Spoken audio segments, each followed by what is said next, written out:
Hello, everyone, and welcome to this project showcase from India Foundation for the Arts. India Foundation for the Arts, as many of you may know, is an independent arts philanthropy that supports and implements projects across research, practice, and education. In the last 29 years, we've supported and implemented over 850 projects leading to a variety of outcomes, including publications, films, um, exhibitions, archives, performances, and much more. Project Showcase is a series of events that IFA organizes both online and offline to share the range of work that we have implemented with artists and scholars across the country. It is an effort to um, share their journey with audiences like you, as well as offer a platform for discussion, for learning, and conversations. Today, we have a very special project showcase from our arts practice program. And I will invite my colleague shortly to tell you a little bit more about our discussions today. But before that, a couple of house rules. If you're watching here and have joined us on Zoom, please use the comment box to share your reflections and comments for the discussants. But we'd request you to use the Q&A box to address your questions to the panelists. If you're watching this on Facebook, where we're streaming live, use the chat box there to share your comments as well as your questions, and one of my colleagues will bring it here to the Zoom chat to engage with the panelists. So I'd like to introduce Mridupanki Rajkumari, Program Officer for Arts Practice and Project 560, who will tell you a little bit about today's showcase and what to expect and introduce our discussants. Over to you, Mridu. Thank you, Menika. Welcome to today's IFA's project showcase titled Mahabharata Off the Record. This showcase is part of IFA's Arts Practice program. This program aims to support projects that allow artists to broaden their current practices and explore new directions. The program has several categories. Today's presentation by Srilata Krishnan is part of the outcome of a project implemented under the productions category. In this category, IFA implements projects across disciplines, which includes productions of dance and music performances, installations, exhibitions, publications like books and zines, moving image presentations, games, digital artworks, and many more. Srilata, for the project, created a book of poems on the interior lives of 5 women characters from the Mahabharata, based on the multiple interpretations, variations, and retellings of the epic in its textual, oral, and performative manifestations. For this showcase, Srilata will present her project, and she will be in conversation with Shobhana Kumar. Now, I would like to introduce Srilata and Shobhana to you. Srilata Krishnan is a poet, fiction writer, translator, and academic. Her most recent collection of poems, Three Women in a Single Room House, was published by Sahitya Akademi. Her book of poems, titled The Mahabharata Off the Record, is forthcoming from Westland. Her poems have been widely anthologized and featured in collections such as the Bloodaxe book of contemporary Indian poets and the Penguin Book of Indian Poets. Srilata's novel, Table for Four, published by Penguin India, was longlisted in 2009 for the Man Asia Literary Prize. Srilata is currently Adjunct Professor at the Chennai Mathematical Institution. I welcome you, Srilata. Shobhana Kumar is a poet, translator, and nonfiction writer. Her book of Hidimbi, A Sky Full of Bucket Lists by Red River 2021, won the Rabindranath Tagore Literary Prize 2021 and 2022, and the Touchstone Distinguished Books Award 2021 by the Haiku Foundation USA. She works in the spaces of education and branding and is the founder of Small Differences, an NGO that works with vulnerable communities, including elderly homeless, the transgender community, and young adolescents. I welcome you, Shobhana, and both Shobhana and Srilata for today's showcase. And now I would request Srilata to make her presentation and take this evening forward. Over to you, Srilata. Thank you. Thank you so much. Thanks. Many thanks to the India Foundation for the Arts, Menaka, Mridupanki, Darshana, and also, of course, to Shobhana. So may I request you, Menaka, to share screen? I have a short presentation. Yeah, thank you. Yeah, you can move down to the next slide. So read simply, the Mahabharata is the story of a family dispute over kingdom and property that leads to a catastrophic war. It is this story which is told in Jaya, victory, essentially a poem about a king winning a battle. As the scholar Airavati Karve argues, it is likely that the poem was sung by bards at the royal court and also by wandering minstrels. The narrators are believed to have been a class of people known as Suta, illegitimate offspring of the Kshatriyas, who played various roles at the royal court. The Sutas were also, of course, wandering storytellers.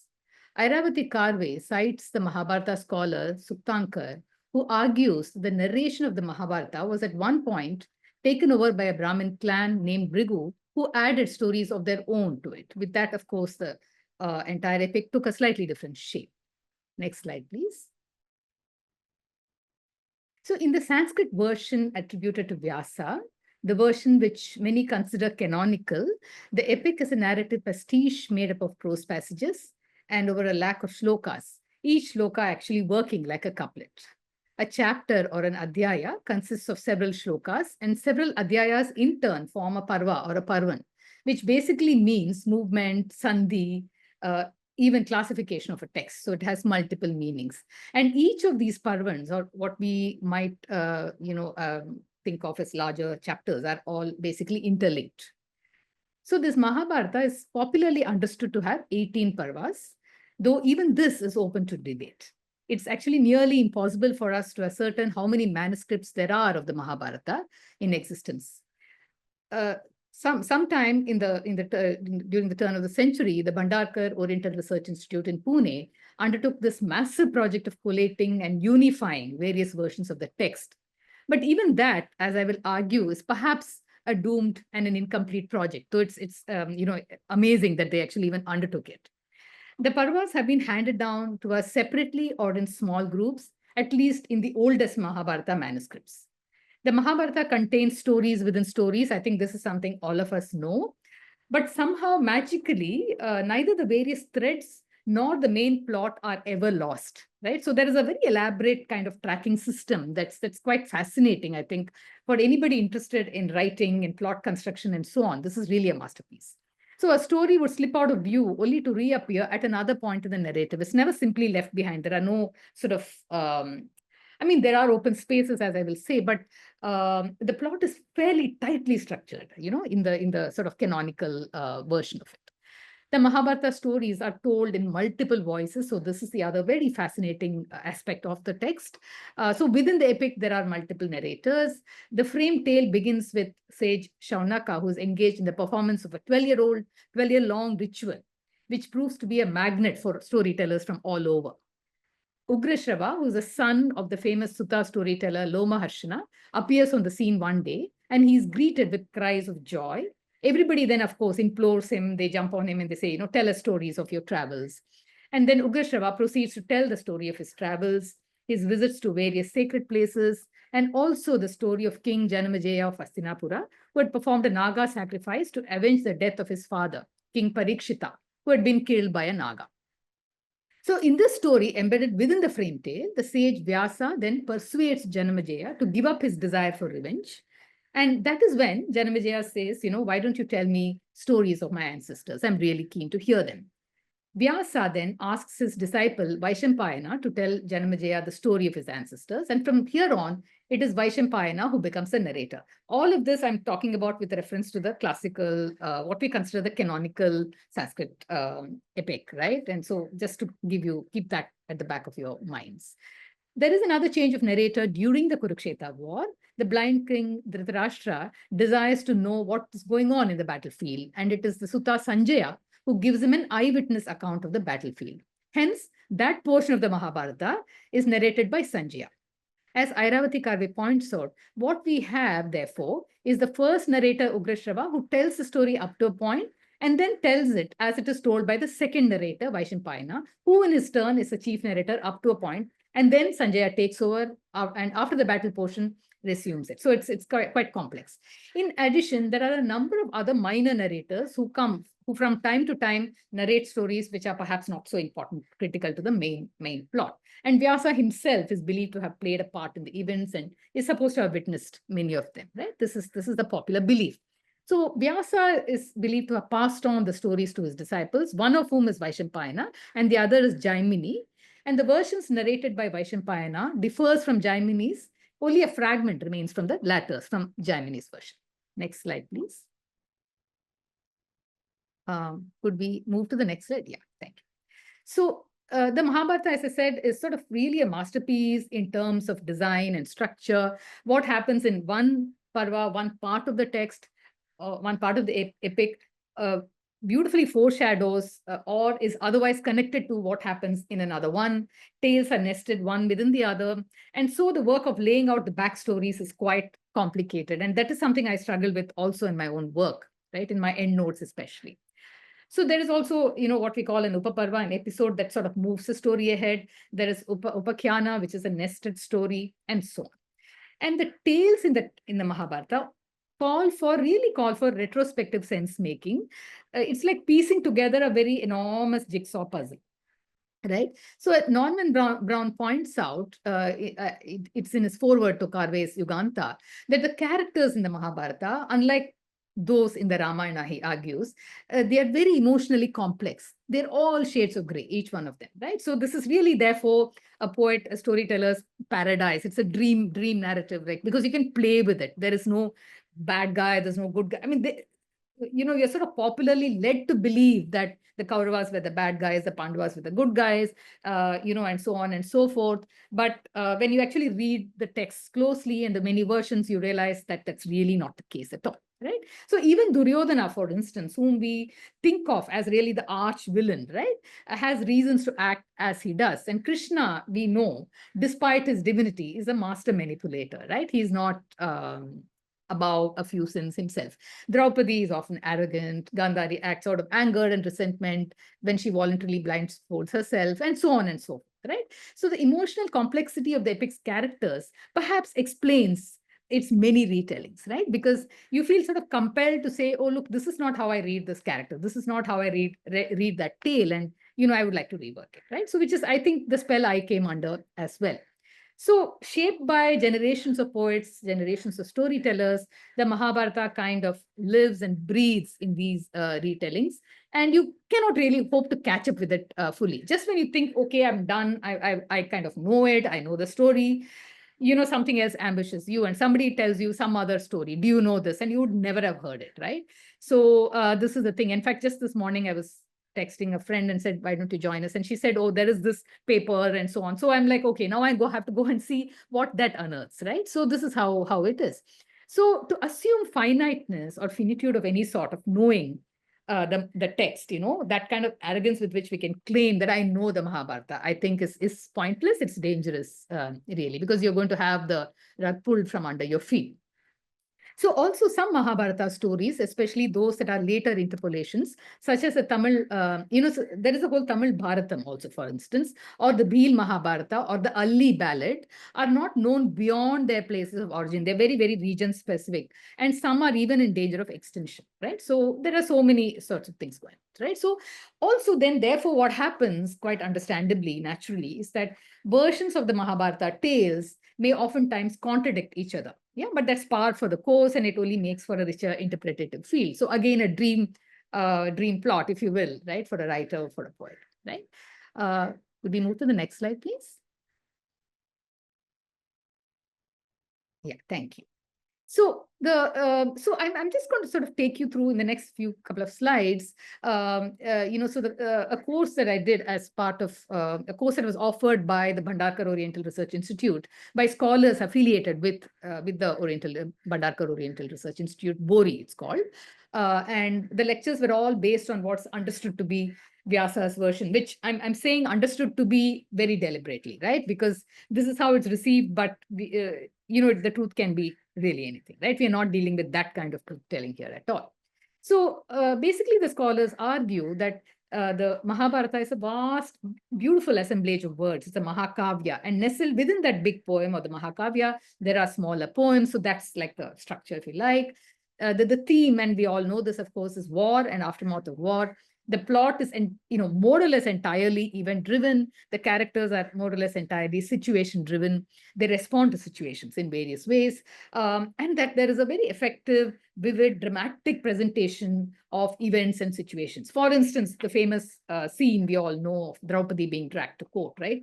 You can't think of like larger-than-life drama, better than that. Next slide, please.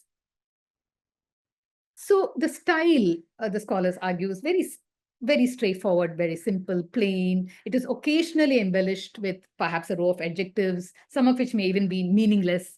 And they point out that the war poems especially contain many contrary similes. For instance, that of cut-off heads, which look like lotuses, right? So there's a gory thing, but it's juxtaposed with something that's beautiful. And so perhaps that's because, so that we can move away from the horror and the ghastliness of war, right? And of course, all of it is a third-person narrative. There's an omniscient narrator who knows all that's going on, the view from above, so to speak, right? Could we move to the next slide, please?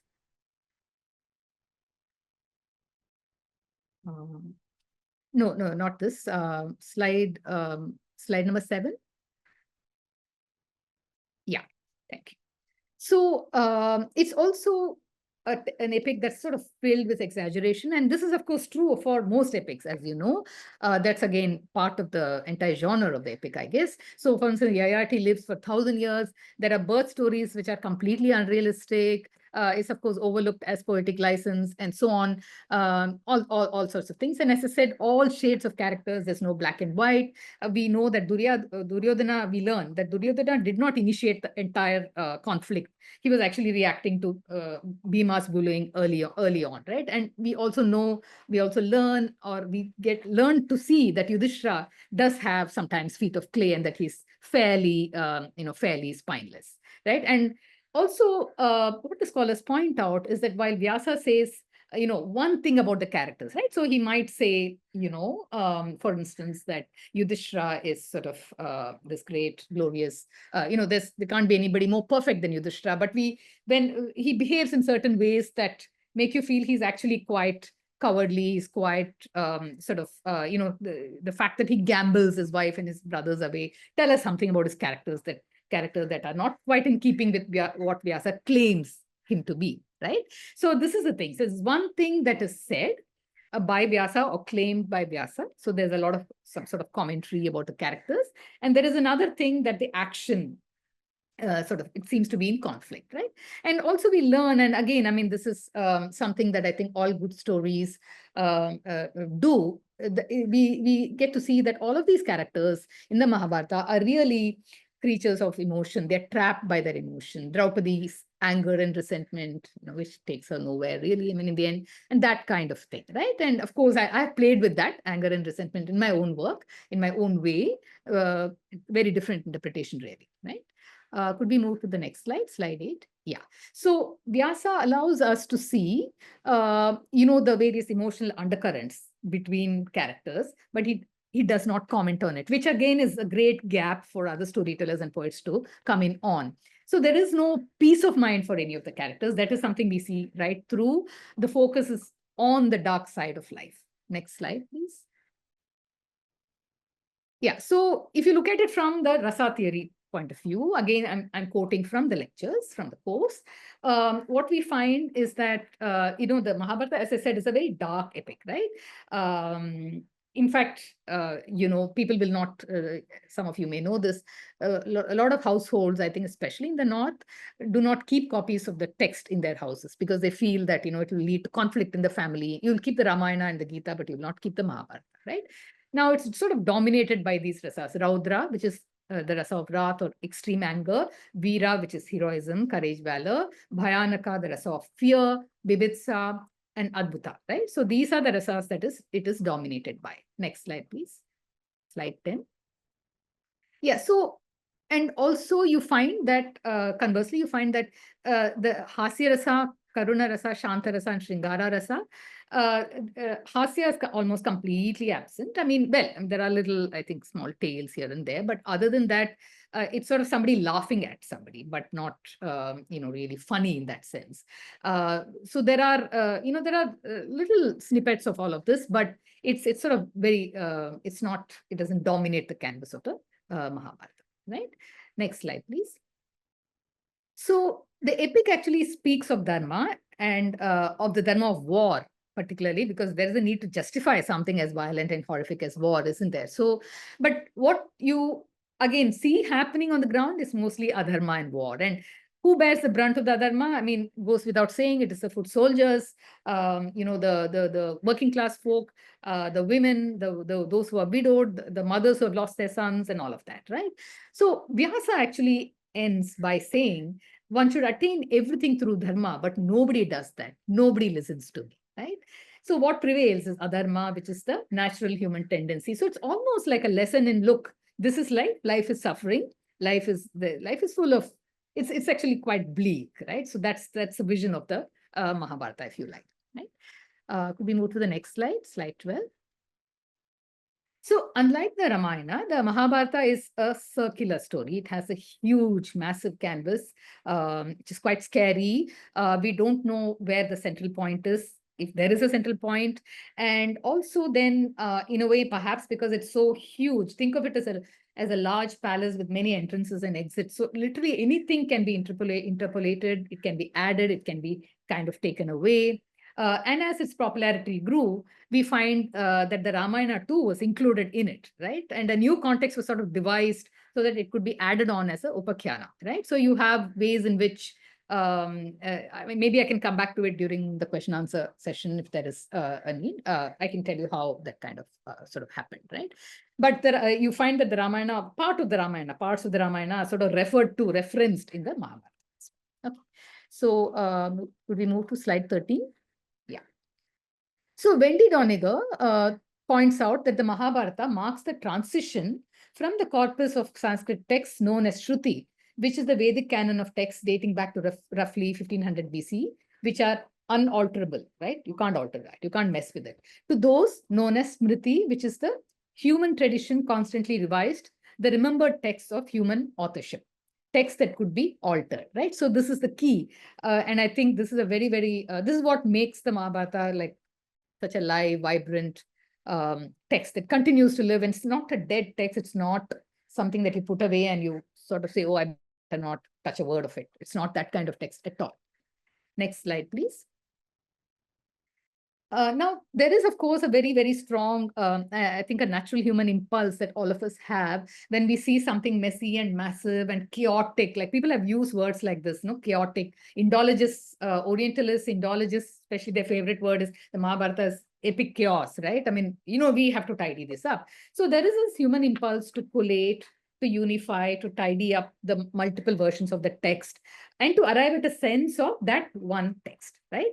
Now, so between the years 1919 and 1966, the Bori Institute in Pune produced what we now call the critical edition of the Mahabharata, which is an attempt to unify the text across its various regional variations. So the editor of the first critical Bori edition, B.S. Suktankar, argues that since not even the seemingly most irrelevant line or stanza actually found in a Mahabharata manuscript collated for the edition is on any account omitted, this edition would be more complete than any previous one. So this is what he claims in his introduction, right, to the first critical edition. So Suktankar also claims that this edition would prove to be a veritable thesaurus of the Mahabharata tradition. So it's huge ambitious in its scope.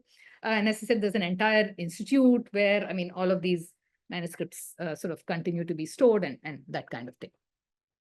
Next slide, please, slide 15. So there is a bit of history that Suktankar gives us. Maybe I can perhaps come back to it if there is time. But basically, he talks about how, even the sort of scholars take time to agree on the necessity for this critical thing. And it sort of goes back and forth. And then eventually, much, much later, right? They manage to sort of get their act together, and then this becomes a critical edition, and so on, right? So not everybody is agreed that we should tidy up the mess, right? So there's a little bit of history. So next slide. Slide 16, please. Yeah. So the scholar of internets actually argues, he says, I'm quoting him here, at first, the idea of a critical edition of the Mahabharata met with great skepticism.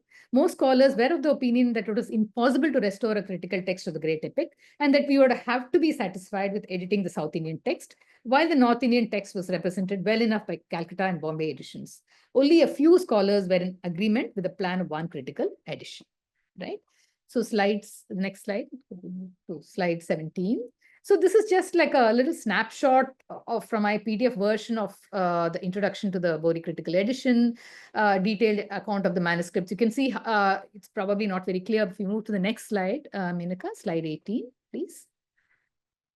So I'll just leave it there. I'm not going to sort of read that aloud, but you can see, how. So this is just one page of several pages that this section runs to, detailed account of the manuscripts, and this is on the Sharada Codex, one of the old manuscripts which was collected by the Bori Institute, and then somebody sort of pieced it together, and this is what the scholars have to say. So everything is sort of very meticulously done. What is lost, what is illegible, where are there the dots, what is not clear, what breaks off, what is fragmentary, right? Very, very careful as they sort of could be possibly, right? Next slide, please. So the question is really, is there an Ur Mahabharata? Is there an original Mahabharata or a root text, right? So I think one must kind of make peace with the fact, the sooner we do it, the happier we will be, that looking for this original Mahabharata from which the other Mahabharatas flowed is a bit like looking for a needle in a haystack, right? In fact, there is no such thing we can argue as the original text, original Mahabharata, only a text which some have constructed as canonical. And this some is, of course, perhaps a particular kind of demographic, caste group, and so many ways of thinking about that group, right? So, and it may therefore be received as the original by many, right? So as Doniger sort of argues so persuasively, she says, I find this a very beautiful quote, there is no trunk to this textual tree, no pristine Ur Mahabharata for scholars to isolate from a mass of corrupted text. If it is a tree at all, it is a banyan, which must have an original root, but sends down so many subsequent roots from its branches, other variants, that one can no longer tell which was the original. So in so many ways, what we are trained to think of as the original Mahabharata anticipates its own retelling. And in the end, it is that openness, that space for yet another teller to jump in, that makes the Mahabharata such a happening text. Next slide, please. Yeah, so this is really the project. I mean, sort of all the research for this project, the reading, all of that was really supported by the foundation, the production, the project, the IFA project. So, so my own canvas is a fairly small one. I'm afraid to take on the entire thing.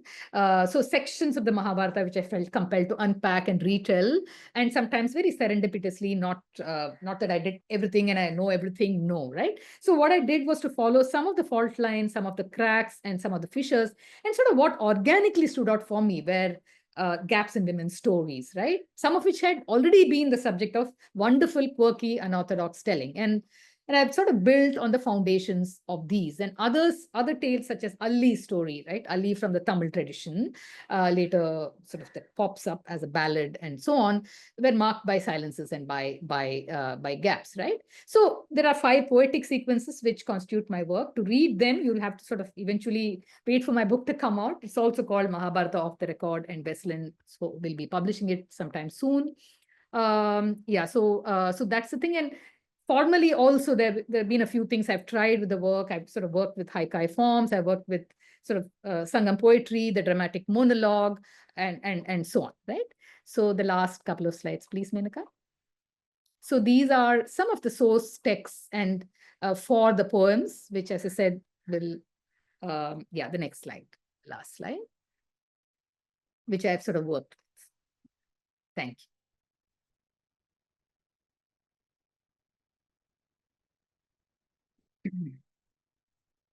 Thank you, Srilata, for the lovely presentation. May I now request Shobhana to come forward and have the conversation with you. Over Thank to you, you. Shobhana. Thank you so much, Madhubanki. Thank you, India Foundation for the Arts, for having me here today. Thank you, Srilata, for having me be the discussant for your really amazing project. I've been in awe as you've been narrating your experiences with looking at this huge, voluminous, mammoth piece of work. And congratulations, can't wait for the book to come out.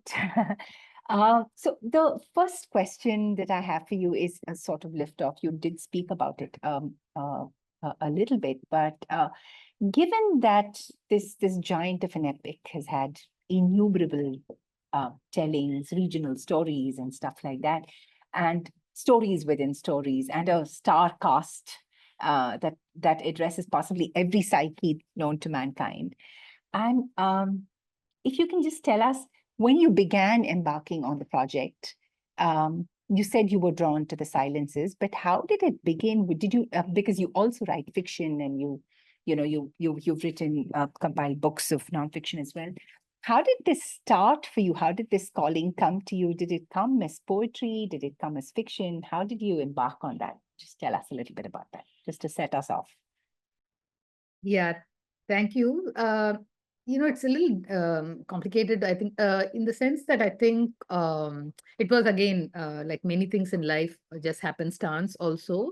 And I've often wondered what it is, what sort of witchcraft it is that drew me to this text in some ways. Because in my own eyes, I was, and I perhaps still am, a very unlikely candidate. Firstly, I'm not a Sanskritist, and the version of the text which enjoys canonical status, as I sort of mentioned in my presentation, is in Sanskrit. And in the decades that led up to the writing of the book, I had really not actively thought about it, or I'm not a Mahabharata scholar, by any stretch of anybody's imagination, right? And also, like many of the children who grew up in the 80s, 70s and 80s, I had grown up on a diet of what I now recognize to be racially coded Amachitra Kathas. I heard some of these stories. I remember being enchanted by some of them, by the series' pictorial representation of the characters.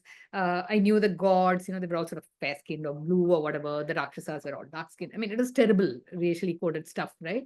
And I used to look, I used to look at the costumes and all of that, and I sort of I went through that phase. So the epics held for me back then, held me to the extent any good black and white story holds children, and very often for troubling reasons. Right now, I recognize that. But as I grew older, I think I left all of that behind, and that phase was, of course, sort of crowded out by other life concerns. By the time I got to university, I was sort of knee-deep in feminist theory. I was also part of the women's groups on campus, and I was sort of writing my own thesis on the Periyarite anti-caste movement in Tamil Nadu. And so all of this melted away, and I didn't think about it, as I said, no? So, and when I did think about it, so much of the Ramayana and so much of the Mahabharata had begun to feel problematic to me, right? The gods, the sages, the Kshatriyas in these stories, their various goings on, all of that felt suspect to me. And I by then I had gathered that there were retellings, there were other sort of Mahabharatas and Ramayanas, not just these ones that I knew as a child, but I did not really have the time or the mind space to engage for them. And then, of course, when I finished being a student and a scholar, I was a research scholar.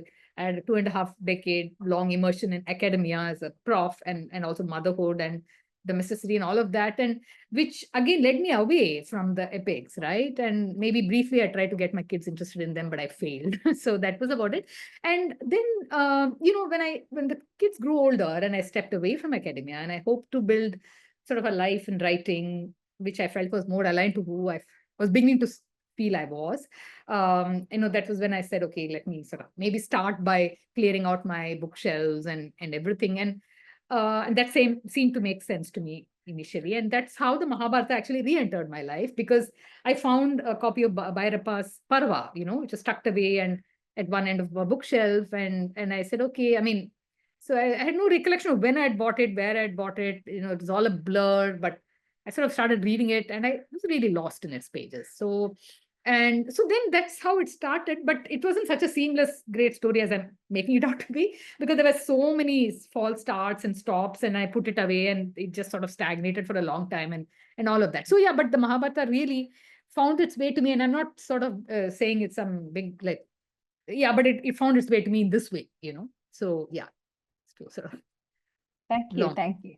Thank you so much for that. I think that's why they say poetry is a calling, right? It finds its way to you. Thank you for that. I mean, you took us through a very, very beautiful journey of what began as an innocuous reading experience through childhood and how it came back into your life into adulthood.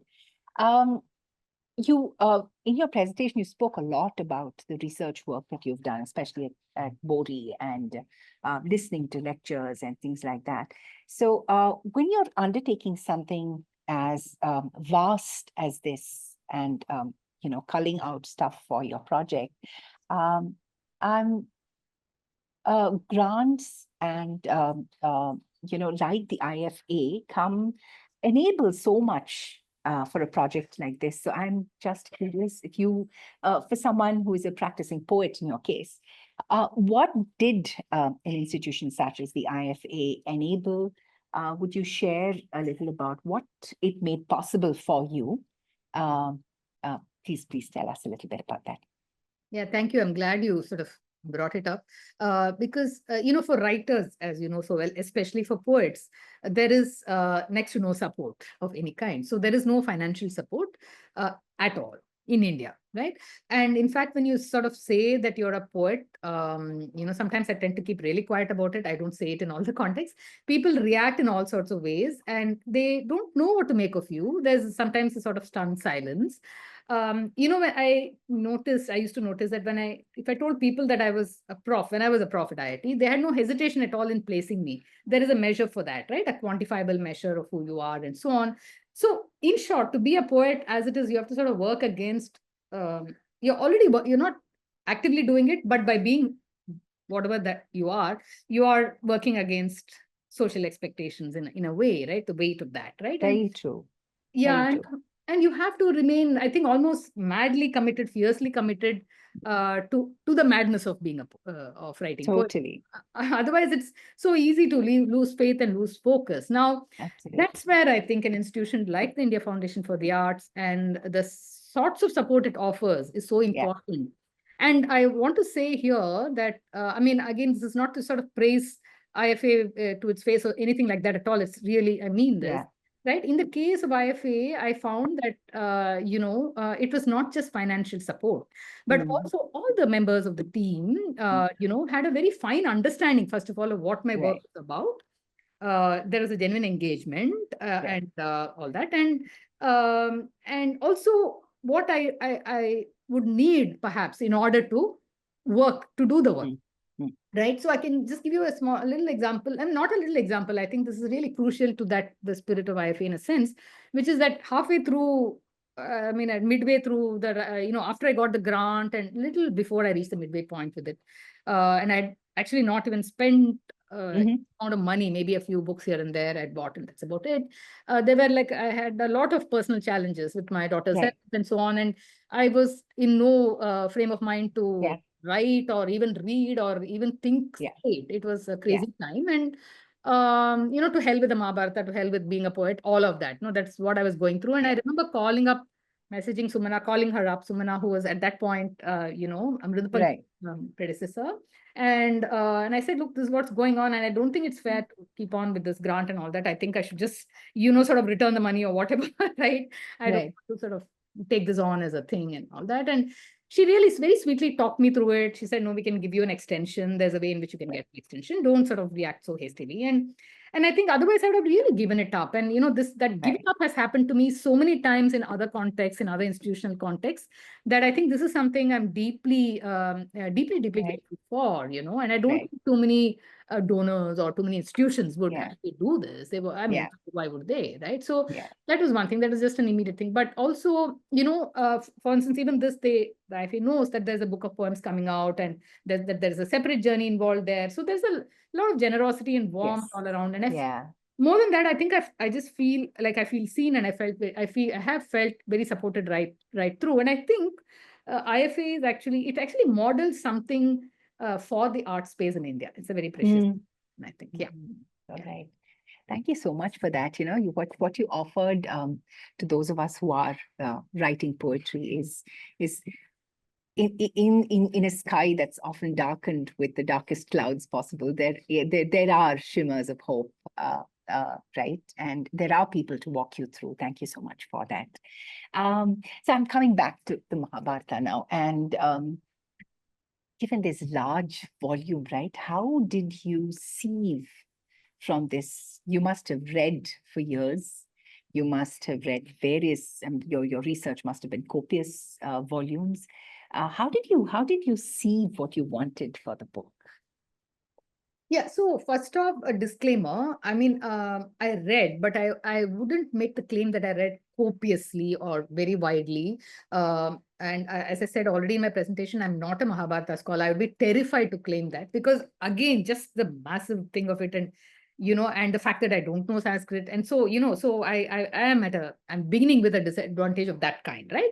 But having said that, I think my advantage is that I'm coming to it as a storyteller, as a poet, as somebody who has an eye for, okay, what is it that they're not saying, right? And I think also I just decided very boldly to say, I'm just going to sort of read these texts and these sort of retellings, and they sort of appeal to me, and I'm going to just jump in, and I'm going to also write, right? As I did the research, I also started to write, right? Otherwise, I think I wouldn't have been able to hang on to my sanity. I mean, you can spend, I know people who sort of say, who spent a lifetimes reading the Mahabharata. It never ends. Right. So that's not me at all. So I think it's very easy to be weighed down by the hugeness of the epic, and also by its lack of finitude, because I finished writing one poem, reading one text, and then somebody this morning is saying, okay, do you know that there is this, there is this, there is that, right? So the thing is to also trick us not to be overwhelmed by, there's always space for other people to write about those things, right? So that's so it's like, otherwise it did feel, like a rabbit hole in the beginning, from which I had to figure out my own light, my own focal point. And once that was sort of clear, I think the sieving happened, right? And I was naturally drawn to, for some reason, the quirky retellings rather than the canonical. Maybe not for some reason, because I think that's more in alignment with how I think about things. So so otherwise, it's really a bit like, I mean, I have a bookshelf full of those books, thanks to the but I'm sort of saying this guiltily. I haven't read all of it. I'm hoping to do so eventually, maybe after the book, actually. But otherwise, it's a bit like wandering into those humongous American supermarkets for the first time and trying to buy one simple pack, carton of cornflakes, but you don't know which one, is it blueberry, strawberry, plain, whatever, right? You don't know. Back in the 80s, 90s, we didn't know. We didn't have these options. So it's a little like that. All right. Thank you. What strikes me is the rigor of what you undertook in terms of whatever reading and whatever research you did, and then this judicious combination of spontaneity that comes, I think, with being a storyteller, a sutta in if we can call it that, a poet who actually takes the story forward and takes elements of the narrative. So I loved how you brought both the rigor and spontaneity of that. So thank you so much, Srilata. Thank you. So another thing that I'm curious about is you started this work on this a couple of years ago. So I'm sure you had early drafts of poems. We all know how many drafts of poems we all write. What from the time of the idea seeding within you to the time that the book is in the making, in its final stages out by Westland shortly, what has changed and what has stayed? Yeah, so I mean, as I said, firstly, a lot happened during the writing of the book. Life happened. And I think for all of us who are writing books, who are doing anything, pursuing anything, it's a bit of a long-term project. there are false starts and there are stops and there's there are life events that take over, and sometimes you have to abandon that project and it's half finished forever, right? And all of that also, as I said, happened to me. And there were so many internal shifts also, because I had also just like left IIT, where I'd worked for 20 years, and all of that. I mean, there were just so many all sorts of turmoil, right? And I think all of these things impacted the book and the poems, the writing of the poems in some way or the other.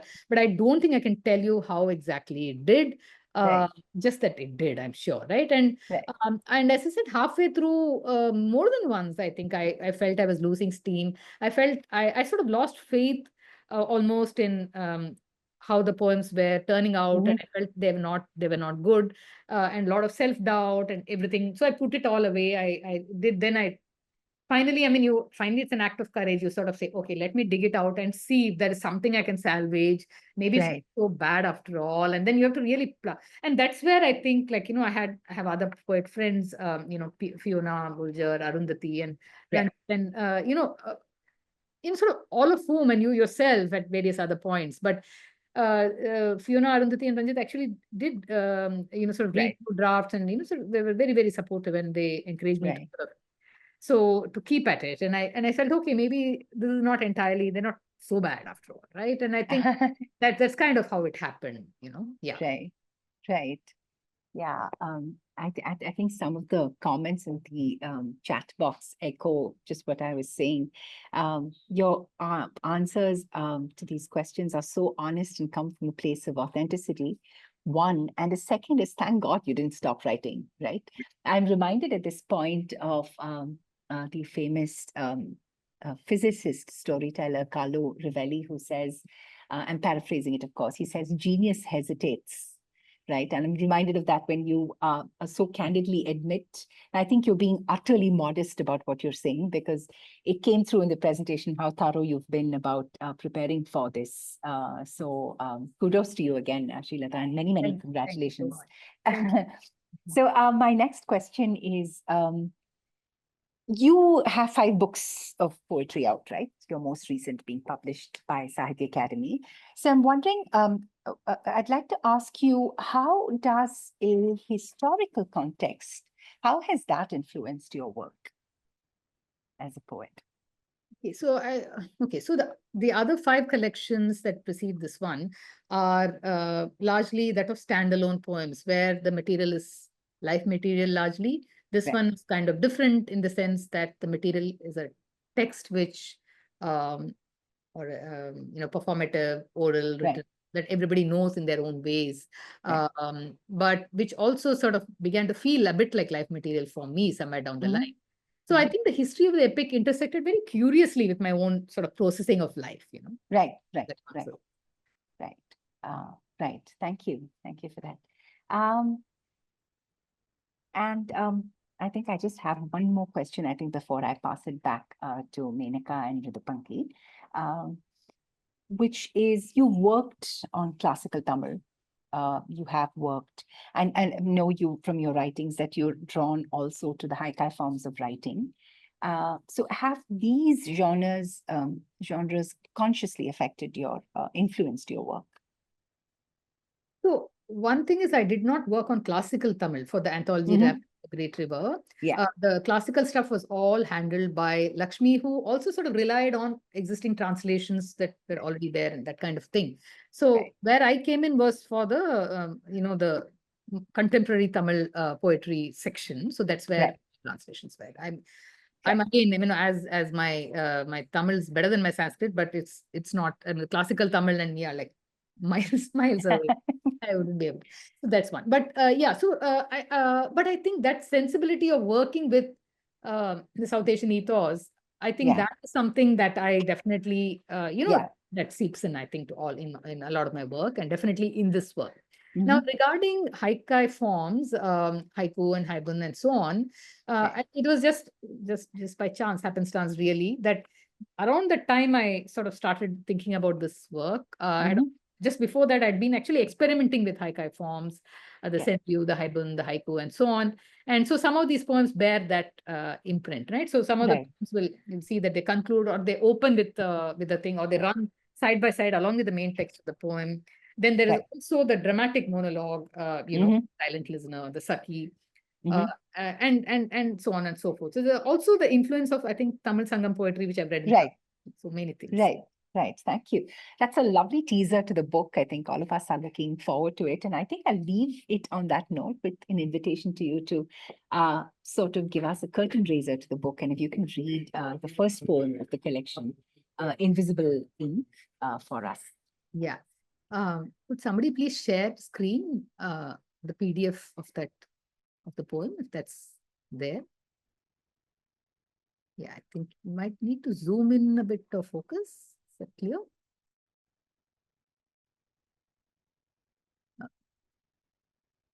Right. In ink, invisible. Beloved of storytellers, of poets, of readers. No beginning, no end. Tales hiding inside tales. Waiting in the wings, shadow tales, opposite tales, tales unequal, off the record. What of the voices Vyasa unheard, Vaishampayana and Ugrasravas unrecited, and Janamajaya unknew? What of the Upaparvas skipped over, the ones Ganesha never wrote, the ones in ink invisible? Thank you. Lovely. Thank you.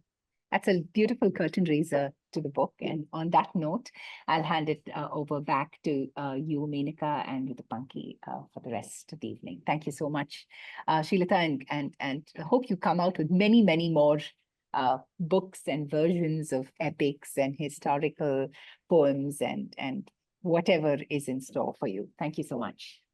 Thank you. Thank you so much, Shobhana. It's lovely. Thank you, Shobhana, for engaging with Srilata's project. I mean, I'm curious. I know Mridu Panki has been working with you closely in the most recent past, and I'm sure she has questions for you, Srilata. Okay. And I do too. But before that, I just wanted to read some of the responses that came from Facebook. Renuka on Facebook said entering unexpectedly on our Facebook Live and said, thank you very much. Nayanthara mentioned on Facebook again, lovely conversation. And Vatsala on Zoom said, beautiful and very honest answers. I think Shobhana also quoted from that. So so people are very appreciative, and I think what was interesting is the amount of research that you did, and it gave me solace because I've always felt grappling with the Mahabharata, like, oh, I don't know all the stories, right? And to hear you say that at the very beginning, it kind of said, okay, that's the nature of these stories, right? So it's always you discover something new. So that was a lovely sharing that you did with the audience to take us through that journey of the text and all the work that's happened thus far as well. So thank you for that. I was very curious if you would like to share, and I don't know if you want to, the shall I say the method you used in with the women characters, if you feel like talking about that and sharing, because we've heard about, so how did you engage with them? How did you tell their story? How did you give a voice to their stories? Right. Maybe, yeah, a little. Yeah. So, so of the five, Alli and Hidimbi, Alli is sort of not part of the mainstream Sanskrit version at all, right? As you know, she's a performative ballad tradition in Tamil Nadu, largely. That's it.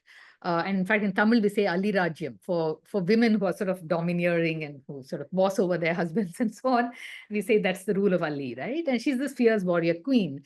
And Hidimbi, we know, like, this Rakshasi and like dark-skinned, and then, like she sort of lures this good Kshatriya man, Bhima, and people are very not very happy. The other Pandavas and Kunti are not very happy about Bhima's choice, right? So there's that whole thing, and she also becomes a sort of a footnote in the whole in the plot, that whole thing. right? So I think these two characters for me were like, okay, I mean, what do you say? I mean, how do you sort of turn that around, turn the narrative about one person, I mean, who doesn't seem to be known beyond Tamil Nadu, and the other character who is known. There's even a temple in Manali to Hidimbi. In fact, that is part of the initial idea of the project, that I would go there. Never happened for all the reasons I mentioned.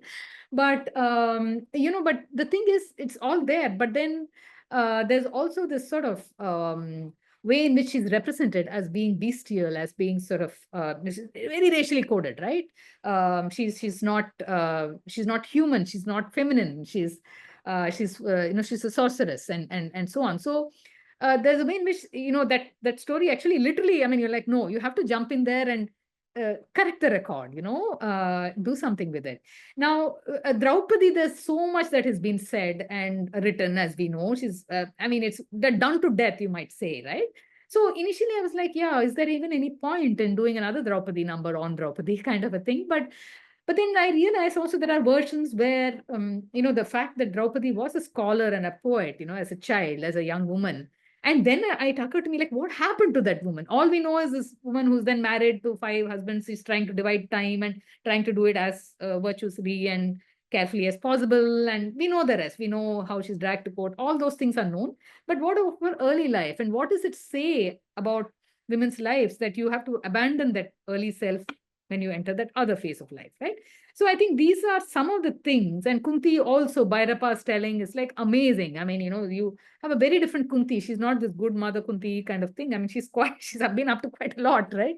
So so I think, so, but how could I say all of that? And I think that then I felt that the only way is to sort of, otherwise in the classical conventional text, you have it all in the third person. And I said, okay, I'm just going to use, have them speak in their own voices, and then sort of have them speak in most cases to a Sakhi or a friend, whom they trust. And the Sakhi is sometimes, there's a dialogue, sometimes the Sakhi is a silent listener, as in a dramatic monologue, and that form sort of seemed to work, so yeah. Thank you. Mridu? Yeah, I actually, Menaka, you kind of shared the question that I also had. So actually, I think we missed a question that came in our Q&A box. So let me read that to you, Srilata. Thank you for the lecture. It is always amusing to discuss the epic as dynamic and not a fixed narrative. On those lines, do you think the Mahabharata and its many lores are evolving even today? This is Shruti MD. This question is from Shruti MD. Yeah, it certainly, I think that's the thing, in fact, that, I mean, I don't mean to sound at all arrogant, but I think this is an addition to, also, I mean, it's an example of how this is constantly evolving, right? And, and I think there will be people after me, numerous people after me who will continue to do the same. There are very few, I think, texts that do this, that sort of call for retellings, and the Mahabharata is one of them. So it is a constantly evolving thing, and yes, it'll continue, I think, I believe, really. Yeah. Right. There's another question. This is from an anonymous attendee. They're asking, did the women's story or voices inform your choice of poetic form? If yes, how? Okay, this is an interesting question. Sorry, did the women's choice of? Did the women's stories or voices inform your choice of poetic form? If yes, how? Yeah, like I think, just going back to my response to Menaka, in the sense that if I had to take, look at their lives and so on, and the only way I felt I could do justice to the interior landscape of their minds was by having them speak. And then the only way you could get them to speak, I mean, Draupadi is not going to say all of this to, Arjuna or Yudhishthira or whatever. She's only going to say it to her Sakhi. I mean, and so on. Alli is not going to sort of say, tell any of the Pandavas that Arjuna, sort of raped her or whatever, seduced her, or whatever, however you interpret that. She's only going to be able to feel, you have to sort of have that, build that safe space. And I think, so that form of the dramatic monologue, with the Sakhi listening and so on, and occasionally responding, I think suggested itself also as a very natural way of tackling this issue, tackling the problem. Yeah. Right. We do not have any more questions here, but I was just thinking, in fact, I think I shared this with you earlier that I am from Assam and I have never heard of the character of Alli. And when I read the manuscript, I was like, how come, where was this? And we do not have a character in Assam at all. So it's a different, it was like a discovery for me. So having said that, I was just wondering that you have chosen 5 women characters. Did you also come across more characters as such as Ali from other regions while doing your research, which was interesting? Or even within these 5 characters, were there stories which were new or additions, that you came across and which in some way you addressed in your poetry? No, yeah, so the story of Yayati and Madhavi, for instance. So there is one standalone poem I have there, which is sort of fallen out because there was a standalone poem and I couldn't somehow find a way to build on it.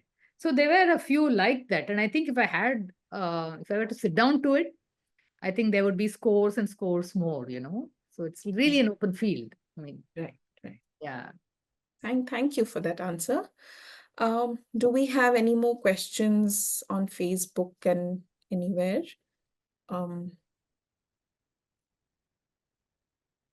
No more questions, Vidhi. Okay. Okay. So can we then call this a night and have this conversation, wonderful, informative conversation, bring it to a close? Yeah. Thank you so much, Srilata, and thank you, Shobhana. Thank you so much. Thank you. Thank you, Srilata, Shobhana, and for others, for people who are looking, I know Srilata has given us a little flavor of her poetry. You'll have to wait for the book, which will come out by Westland later mid-year. So that's something to look forward to. And from IFA, do save the date we have lots of events coming up. We have a musical concert, Dastan Go from Kutch with Asif on Feb 15th in Bangalore. We have an arts education conference being organized in Hyderabad. So if you're in Hyderabad, please drop by to talk about art interventions in schools. And finally, March 6th, also we'll have an event in Bangalore. So do follow us on social media and our other channels to get updates about all these various events and activities. And of course, there are lots of calls for proposals that are open, requests for proposals that are open. So do consider applying in any of the various categories across our various programs. So once again, Srilata, thank you so much for sharing your process and your work. And while you mentioned about, IFA, I just want to say we were very excited to receive your proposal when it came, because I think it's one of the very few ones engaging with poetry and writing. And for us as well, it was something that we were embarking in a more nascent state. So it was something very exciting to us. So thank you for sharing your process. It's been a lovely journey. And Shobhana, thank you for anchoring this conversation with Srilata. And to our lovely audience, thank you for joining us as well. Thank you so much. Have a good evening, everyone. Thank you. Thank you. Thank you so much. Good night. Good night. Good night. Good night. Good night.